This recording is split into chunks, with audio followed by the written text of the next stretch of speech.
पर्यावरण के नाम से जाना जाता है। सिंपल सा पूछा जाए कि पर्यावरण क्या है, तो एक लाइन का जवाब है कि वह वस्तुएं, चाहे वो दृश्य हो, अदृश्य हो, प्राकृतिक हो, कृत्रिम हो, प्रत्येक वह वस्तु जो हमारे चारों तरफ पाया जाता है, यानी हम जिससे चारों तरफ घिरे हुए हैं, उसे हम पर्यावरण के नाम से जानते हैं। पर्यावरण का निर्माण दो शब्दों से हुआ है, मैं पीछे बताया, एक शब्द है परि और एक शब्द है आवरण। परि का मतलब होता है, इसका शाब्दिक अर्थ होता है चारों तरफ, और आवरण का मतलब होता है घेरा, यानी हमारे चारों तरफ मिलने वाले आवरण को या घेरे को हम पर्यावरण के नाम से जानते हैं। जो पर्यावरण है, जिसमें बताना कि पर्यावरण के कई तत्व होते हैं।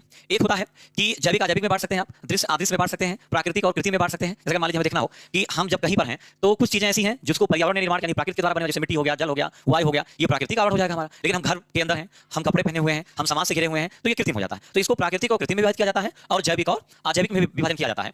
जैविक का मतलब आपको जानते हैं कि वे सभी चीजें जो सजीव हैं, जिनमें जान है, वो जैविक है, और वे सभी चीजें जो निर्जीव हैं यानी जिनमें जान नहीं, हो क्या है, अजैविक कहा जाता है। जैविक में दो तत्वों में से विभाजित किया जाता है, एक होता है जीव और एक होता है वनस्पति। जीव में मनुष्य और पशु दोनों को शामिल किया जाता है, यानी मनुष्य भी आते हैं और पशु भी आते हैं, और वनस्पतियों में भी सभी प्रकार की वनस्पतियों को शामिल किया जाता है। वनस्पतियों का भी विभाजन किया जाता है, वो हम आगे की क्लास में पढ़ेंगे कि इसमें कुछ ऐसी वनस्पतियां जो ज्यादा तापमान यानी तापमान के आधार पर ज्यादा तापमान, मेजोफाइट्स, थर्मोफाइट्स, मेजोफाइट्स प्लांट हो गया, जीरोफाइट्स प्लांट हो गया, हाइड्रोफाइट्स प्लांट हो गया, अलग अलग भागों में बांटा जाता है। और जो मनुष्य होते हैं, मनुष्य और पशु, मनुष्य और पशुओं में भी क्या होता है कि मनुष्य अलग हो गए और पशु अलग हो गए। पशुओं में भी पक्षी और जानवर दोनों अलग विभाजित किए जाते हैं। और अजैविक जो तत्व हमारे सामने होते हैं, इसमें स्थल मंडल, जल मंडल, वायुमंडल को इसके अंतर्गत हम क्या करते हैं, रखते हैं। स्थल मंडल को रखते हैं, जल मंडल को रखते हैं, और वायुमंडल को हम क्या करते हैं, इसके अंतर्गत रखते हैं। स्थल मंडल में उन सभी वस्तुओं को शामिल किया जाता है, इसमें नदी हो गया, पहाड़ हो गया, क्योंकि सबका अपना इकोसिस्टम है। नदी का भी अपना इकोसिस्टम है, समुद्र का भी अपना इकोसिस्टम है, पर्वत, पहाड़, घास के मैदान का भी अपना इकोसिस्टम है। जलमंडल के अंतर्गत आपको पता है कि पृथ्वी के 70.8% भाग पे जल पाया जाता है, और पृथ्वी का जो सबसे बड़ा इकोसिस्टम है वो क्या है, जलीय इकोसिस्टम है। पृथ्वी का जो सबसे बड़ा इकोसिस्टम पारिस्थितिकी तंत्र है वो जलीय इकोसिस्टम है, और जल में भी जीव होते हैं, जीव जल में भी तो वनस्पतियां होती हैं।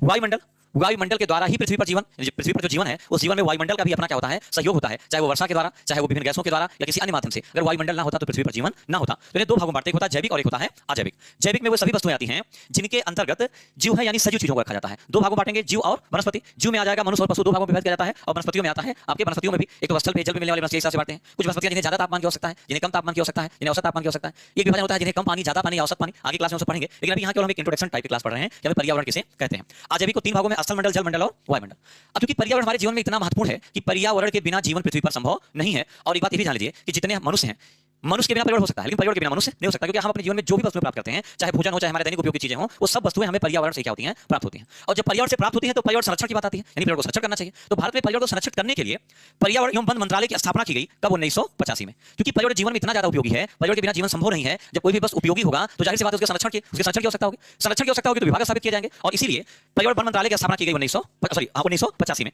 लेकिन भारत में जो पर्यावरण संरक्षण अधिनियम आया, ये आया 1986 में। ये सब जो क्वेश्चन आपको बता रहे हैं, सब टेट में रिपीटेड टाइम आने वाले क्वेश्चन है। पर्यावरण मंत्रालय की स्थापना कब हुई, तो 1985 में हुई, और पर्यावरण संरक्षण अधिनियम कब आया, तो 1986 में आया। और 5 जून को भारत विश्व में यानी अंतरराष्ट्रीय पर्यावरण दिवस के रूप में मनाया जाता है। तो एक प्रश्न पूछा है कि पर्यावरण दिवस कब मनाया जाता है, तो 5 जून को।